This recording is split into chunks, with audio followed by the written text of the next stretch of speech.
¿Qué tal, estimado estudiante? Espero que se encuentren muy bien. Y en esta oportunidad tenemos una actividad asincrónica debido a que por fuerza mayor no puedo hacer la actividad sincrónica. Sin embargo, en la otra semana seguramente vamos a hacer la actividad de manera sincrónica sin ningún problema. Cualquier duda me la pueden hacer o transmitir mediante el correo o esperar a la otra semana.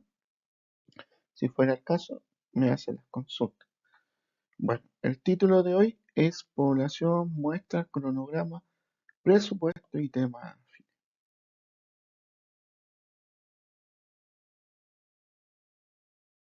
Para esto vamos de igual forma revisar este diagrama o secuencia de etapas del proceso de investigación para situarnos, ¿no? Entonces, el tema para nosotros es tratar de atacar lo que es la metodología. En esta parte tenemos población, muestra y bueno, ahí le hemos colocado técnicas de recolección de datos, pero eso ya lo hemos visto de alguna forma. Nos vamos a situar en lo que es población, muestra, cronograma y presupuesto. ¿Ok? La población y muestra eh, es recontra importante en estos estudios de investigación educativa considerar estos conceptos. ¿Qué es la población?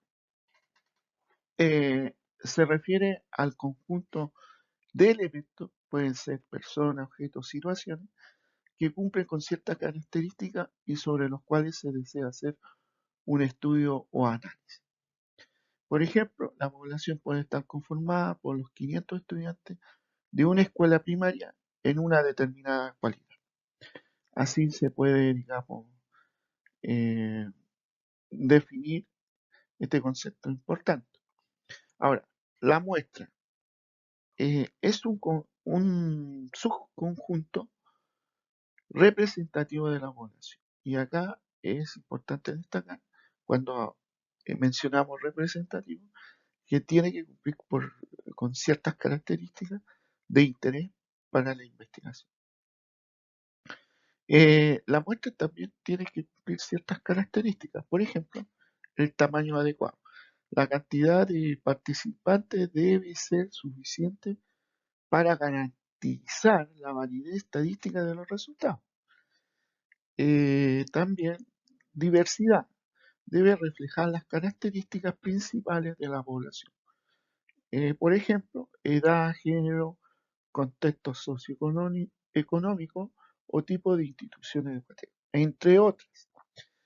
Método de selección puede ser aleatorio, en el caso que fuera así, es probabilístico, o intencional, lo que quiere decir que es no probabilístico.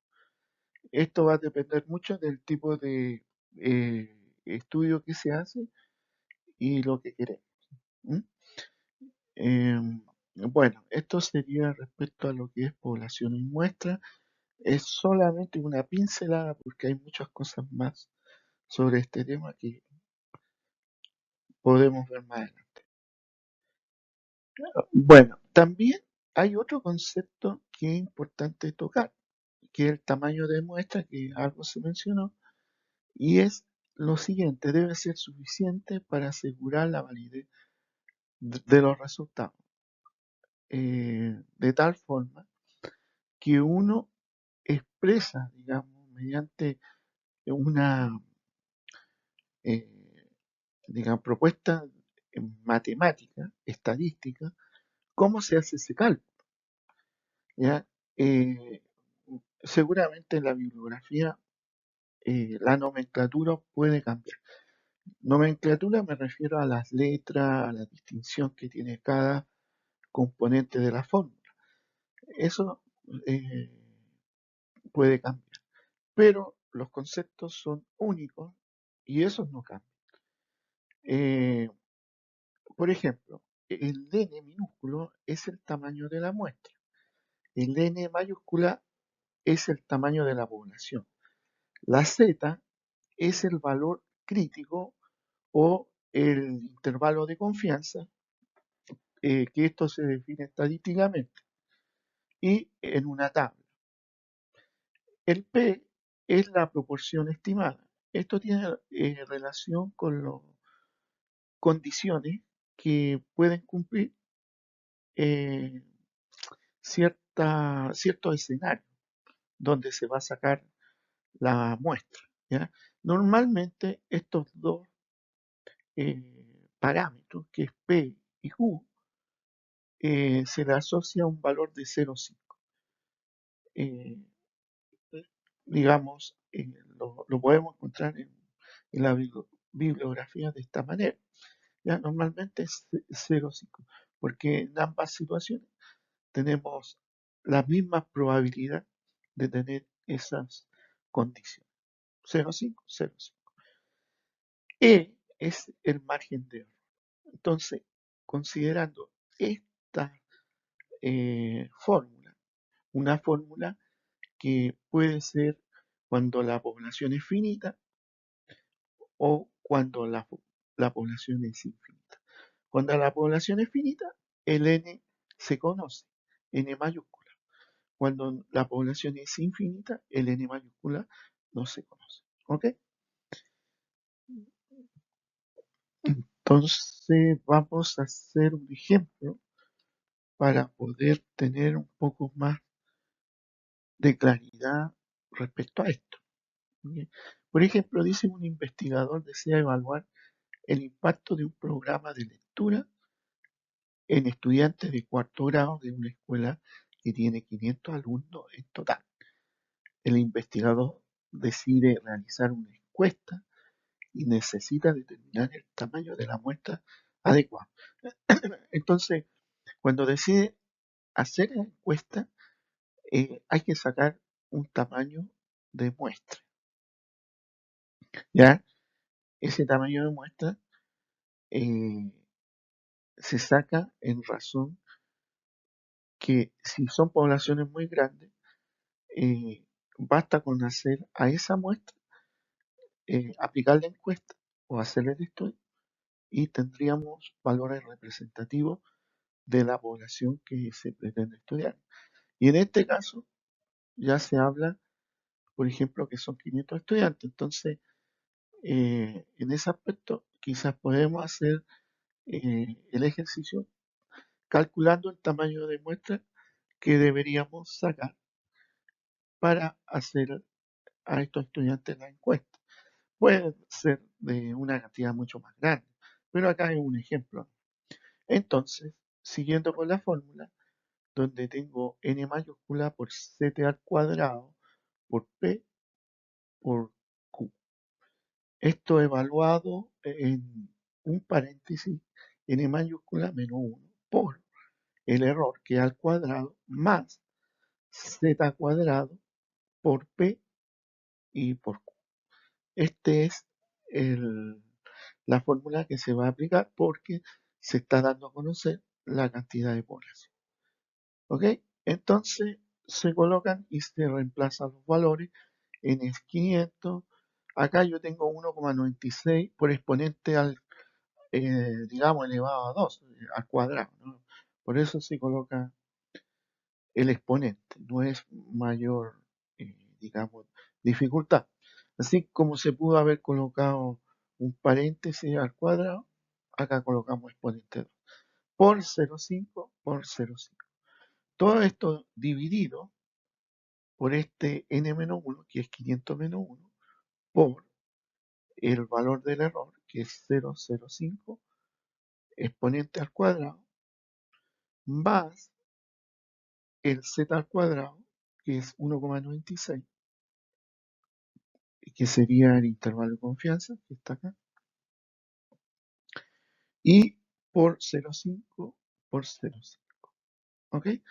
Esto, sacando el cálculo, da alrededor de 216 estudiantes, los cuales serían el tamaño de la muestra para aplicar la encuesta pertinente. ¿Ok? Eso es de esta. Bueno, tenemos un segundo ejemplo donde la población es infinita. eh, ¿Ok? Entonces, supongamos que un investigador desea analizar las actitudes de los docentes hacia la integración tecnológica en la educación básica a nivel nacional. A nivel nacional, nótese eso. Dado que el número total de los docentes es muy grande y difícil de precisar, se asume una población infinita. Ya, entonces, acá yo tengo una fórmula que es diferente, que es z al cuadrado por p por q dividido por el error al cuadrado. Entonces, acá reemplazando los valores, el z al cuadrado sería 1,96 exponente al cuadrado, ¿no? Por 0,5 por 0,5 dividido por 0,03 al cuadrado. Esto da un valor de 1067, es decir, el tamaño de la muestra necesario es de 1067 docentes a los cuales eh, se debe analizar la actitud eh, hacia la integración tecnológica. ¿Ya? Esa es un poco la idea de hacer estos cálculos.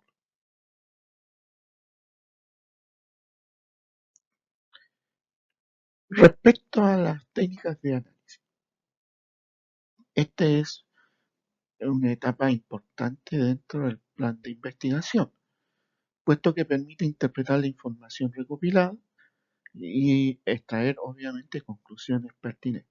Entonces, ¿qué tenemos? Podemos realizar un análisis descriptivo y este también hay que mencionar que se hace con software que pueden garantizar esa parte, ¿no? Por ejemplo, el Excel es un software importante, cotidiano y que es fácil eh, de utilizar. ¿Ya? Entonces, ¿en qué consiste este análisis descriptivo? Eh, que está de acuerdo, digamos, a variables cuantitativas. Acuérdense de eso también. El análisis descriptivo está asociado a lo que son variables cuantitativas. Bueno, consiste en resumir, organizar los datos de manera que sean comprensibles.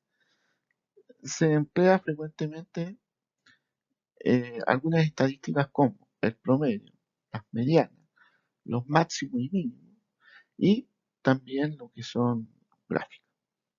¿Ya? Esto es eh, cotidiano, eh, digamos, desde el punto de vista de la ejecución. Por ejemplo, si se requiere evaluar el rendimiento de los estudiantes en matemáticas, se puede calcular el promedio de las calificaciones obtenidas en diferentes pruebas y representar los resultados a través de gráficos. Eh, Esto puede ser comparativo con otros resultados, obviamente de acuerdo a los objetivos que uno se presenta, y puede ver ciertas diferencias o similitudes que puedan arrojar información. ¿Mm? También tenemos el análisis comparativo, que de alguna forma lo he mencionado. Esta técnica se utiliza para identificar diferencias y similitudes entre grupos o variables. Para esto puede involucrar pruebas estadísticas, perdón, pruebas estadísticas como la TestStudent o ANOVA. Estas herramientas eh, son de carácter, digamos, eh, descriptivas que uno las puede utilizar y nos puede ayudar a hacer estas comparaciones. Por ejemplo, en un estudio sobre el impacto de dos métodos de enseñanza se podría comparar las calificaciones finales de los estudiantes que participaron en cada método para determinar cuál fue más efectivo. Entonces, con estos instrumentos, herramientas, la TestStudent, que hay criterios ya definidos, o la ANOVA, podemos discriminar cuál es el mejor método, de acuerdo a la estadística y a los resultados que obtengamos de estas calificaciones.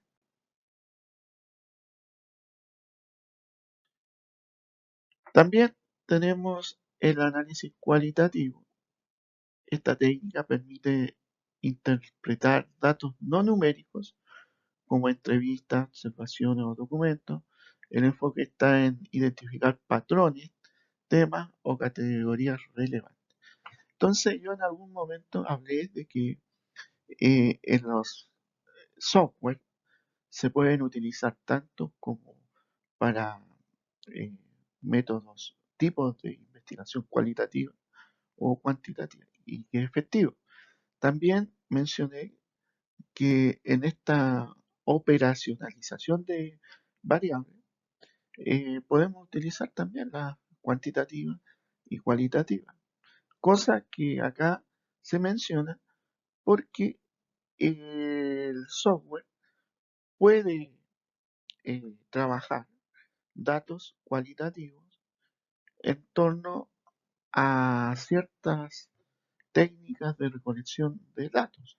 Nosotros aplicamos la técnica de recolección de datos, por ejemplo, encuestas, entrevistas, y se pueden ir, digamos, clasificando a través de las escalas que yo mencioné. Y estas escalas al final son las respuestas. Y entonces ahí yo puedo trabajar con la estadística, digamos, que respecto a datos cualitativos. ¿Ok? Es importante mencionarlo porque no es solamente datos cuantitativos que se trabajan en estos softwares. Eh, hay ya señales y trabajo largamente ejecutado en el ambiente cualitativo. Bueno, también tenemos un análisis de tendencia. Permite identificar patrones o cambios a lo largo del tiempo en un conjunto de datos. Entonces, las tendencias siempre se van a hacer respecto al tiempo. ¿Ya? Entonces, acá nosotros podemos hacer, por ejemplo, correlaciones lineales, que en el fondo son proyecciones, ¿no? Y estas proyecciones nos pueden dar información necesaria para orientar nuestra investigación. Veamos el ejemplo. Se podría analizar la evolución del porcentaje de asistencia a clase en un periodo de 6 meses para identificar periodos de baja participación y proponer estrategias de mejora. También es otro ejemplo que se puede realizar, ¿ya? Y tenemos el análisis de correlación que está muy en relación a lo de tendencia, ¿ya? Este análisis busca determinar la relación entre dos variables. No implica causalidad, pero es útil para identificar asociaciones significativas. Y acá podemos tener relaciones como las que mencioné en algún momento de causa y efecto, ¿ah? En donde una variable independiente afecta a una variable dependiente o impacta a una variable dependiente. Entonces, como ejemplo tenemos en un estudio sobre el uso de tecnología en el aula, se podría analizar si existe una correlación entre el tiempo de uso de dispositivos digitales y el desempeño ante tareas escolares. Eso también, digamos, adquiere datos sobre el uso, en este caso, de la tecnología, qué cantidad de tiempo utiliza, y también hacer una correlación sobre el uso de los dispositivos en cuanto al desempeño en tareas escolares. Entonces, ¿qué desempeños tenemos en las tareas escolares respecto a este uso de dispositivos? No sé si son beneficiosos o no. Entonces, eso también se puede tener en consideración para los respectivos análisis estadísticos, ¿no? Ok, eh, antes de empezar con esta parte, quisiera manifestar que el análisis es uno de los aspectos relevantes en la investigación porque el investigador, el estudiante, tiene que saber el manejo de software como el Excel, como el SPSS, entre algunos.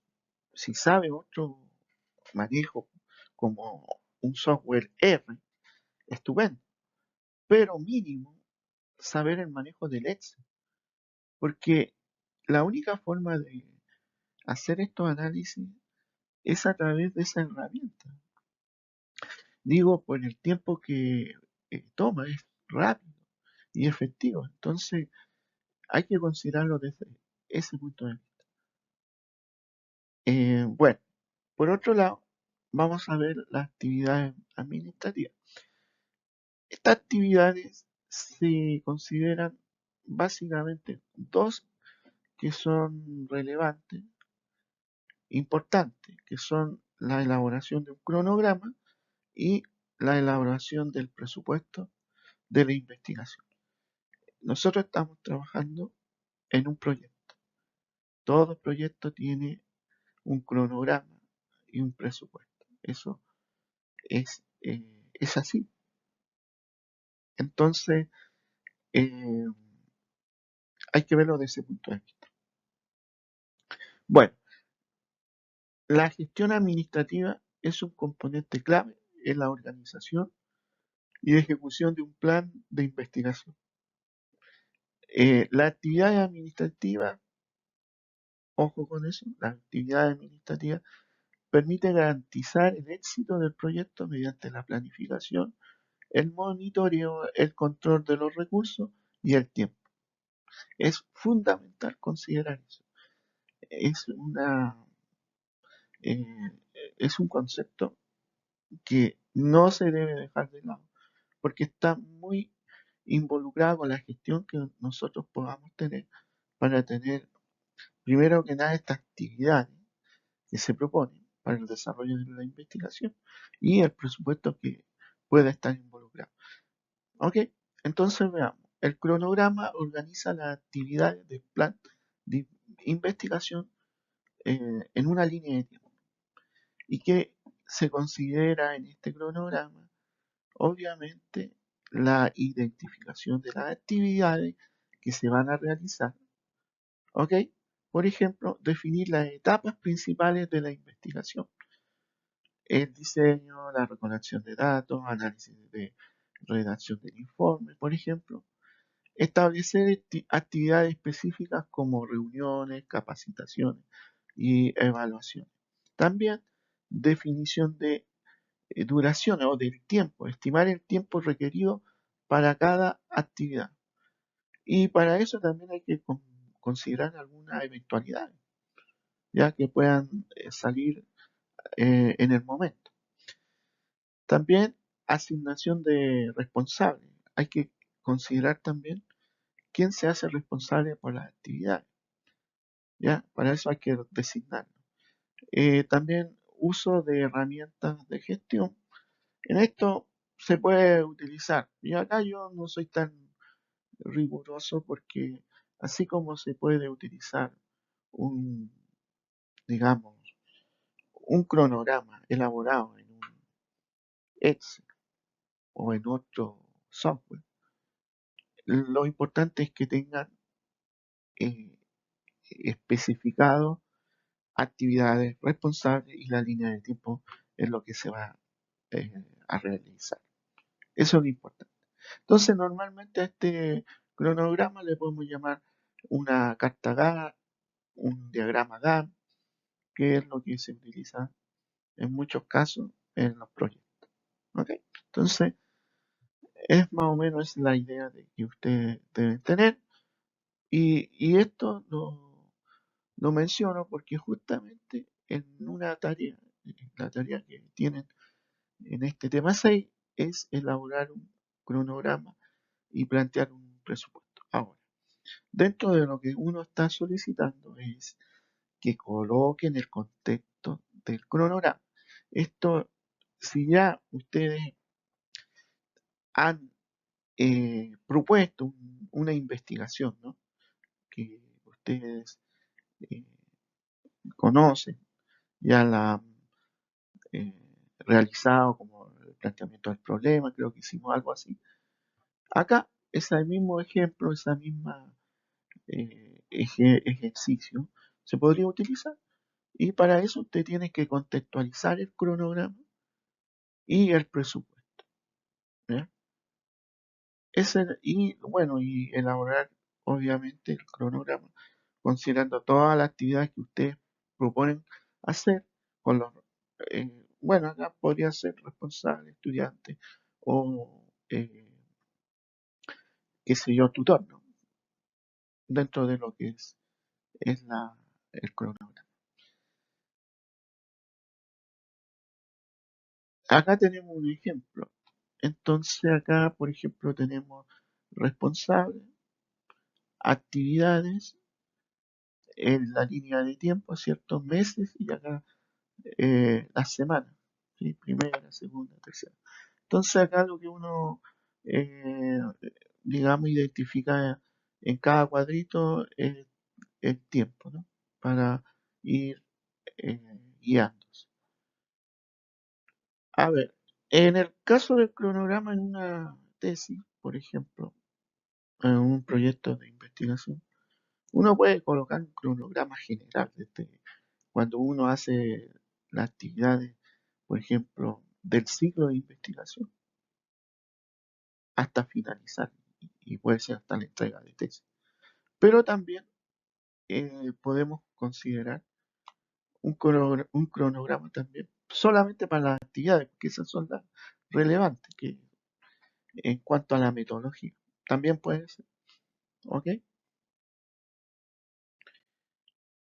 Ahora, la elaboración de presupuesto es importante en algunos casos.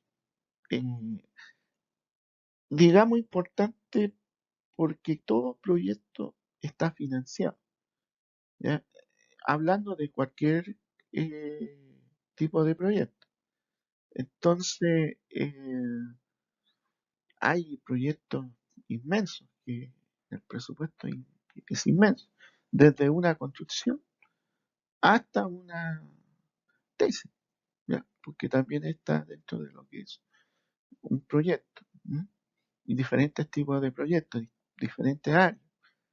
Entonces hay que tener cuidado con eso. El, el- en este caso nosotros nos situamos en un proyecto, por ejemplo, de una tesis, en donde las actividades que se van a realizar lo realizan estudiantes. Entonces, seguramente los proyectos en ese aspecto, cuando uno coloca y ha tocado, el presupuesto es bajo, no es muy grande, no es, digamos, de acuerdo a lo que el estudiante pueda realizar, ejecutar en su investigación. Por otro lado, dentro también de los, proyectos, hay eh, docentes que postulan dentro de la universidad, lo que les he mencionado, a cierto financiamiento que la universidad otorga. Por ejemplo, están los proyectos semilla y los otros que son ya de un financiamiento un poco más alto, que son proyectos ya más grandes en términos de presupuesto. ¿Ya? Entonces, eh, ese tipo de proyecto uno tiene que postular con él, el documento ya elaborado, lo revisan y le asignan el presupuesto que uno está solicitando. Entonces hay en este aspecto una variedad, un abanico de cosas que se pueden manejar. En el caso de esta tarea, ustedes pueden asumirlo como una tesis de ustedes, que van a trabajar en un tema determinado y con cosas básicas que seguramente pueden necesitar. Por ejemplo, el transporte, la alimentación, el internet, materiales de oficina, fotocopias, eso, cosas así, ¿no? Que no son tan costoso, y acuérdense que el tiempo de duración de tesis es 6 meses. Entonces, en ese periodo de tiempo, línea de tiempo, deberían considerar el presupuesto. Acá está un poco más grande porque se consideraron actividades que van a quizás salgan afuera de la ciudad, tengan que ir a otro, a otra, a otro lugar, ¿no? A otro lugar urbano, qué sé yo. Entonces, pero es un ejemplo, ¿ya? Ustedes se pueden guiar para elaborar esta tarea, ¿ok? En relación a la revisión y aprobación es un poco lo que les mencionaba. Hay instancias donde uno puede pedir el presupuesto, en la misma universidad hay, y está sometido a validar y aprobar el proyecto. Otra cosa que es importante considerar que hay que revisar y si es necesario ajustar las actividades y el presupuesto. La idea es que se pueda realizar algo, eh, digamos, concreto y que esté de acuerdo a las expectativas de la investigación. Ahora, lo que se va a pedir en esa tarea es que plantean un tema, o si ya lo plantearon, eso lo tiene que contextualizar, mencionar de qué se trata y realizar el cronograma de acuerdo a eso, considerando todos los elementos que ya se mencionaron acá. Y el presupuesto también. El presupuesto tiene que ser algo real, de acuerdo quizá a una tesis, en donde ustedes vean lo que pueden necesitar en ese trabajo. Eh, por eso mismo le menciono esto, no tiene que ser algo estratosférico, ni mucho menos, sino que algo que sea con sentido común y que sea y que responde a lo que uno solicita, nada más. Y bueno, ahora terminando esta presentación, ustedes, como en todas las otras actividades, tienen que responder 2 preguntas y de acuerdo a lo que se presentó acá. ¿Ok? Y por último me despido, que tengan una buena semana, que estén muy bien y será hasta otra